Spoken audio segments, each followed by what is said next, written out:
ഈശോയുടെ നാമത്തിന് എന്നും മഹത്വമുണ്ടായിരിക്കട്ടെ.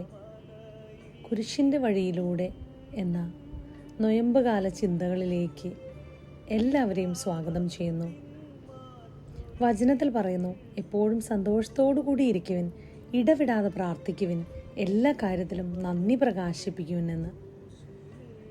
ഈ ഒരു നൊയമ്പ് കാലത്തിലൂടെ നമ്മൾ കടന്നു പോകുമ്പോൾ പലപ്പോഴും നമ്മുടെ ജീവിത പ്രശ്നങ്ങൾ അല്ലെങ്കിൽ സാധിച്ചു കിട്ടാത്ത നമ്മുടെ ആഗ്രഹങ്ങൾ, ഇതെല്ലാം നമ്മളെ ആ സന്തോഷത്തിൽ നിന്ന് നമ്മളെ ഒരുപക്ഷെ മാറ്റി നിർത്തുന്നുണ്ടായിരിക്കാം.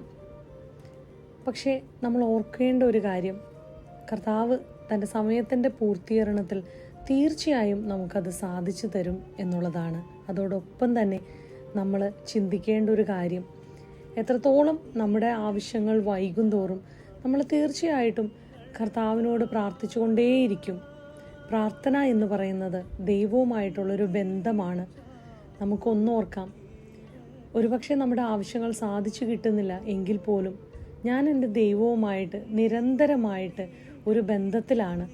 അങ്ങനെ ഒരു നല്ലൊരു ബന്ധത്തിൽ നമ്മളായിരിക്കുമ്പോൾ നമ്മൾ ആരുടെ കൂടെയാണ് ആ ഒരു സുഹൃത്ത് ബന്ധം സ്ഥാപിച്ചിരിക്കുന്നത്, അയാൾ എപ്പോഴും നമ്മളോട് കൂടെ ഉണ്ട് എന്നതാണ്.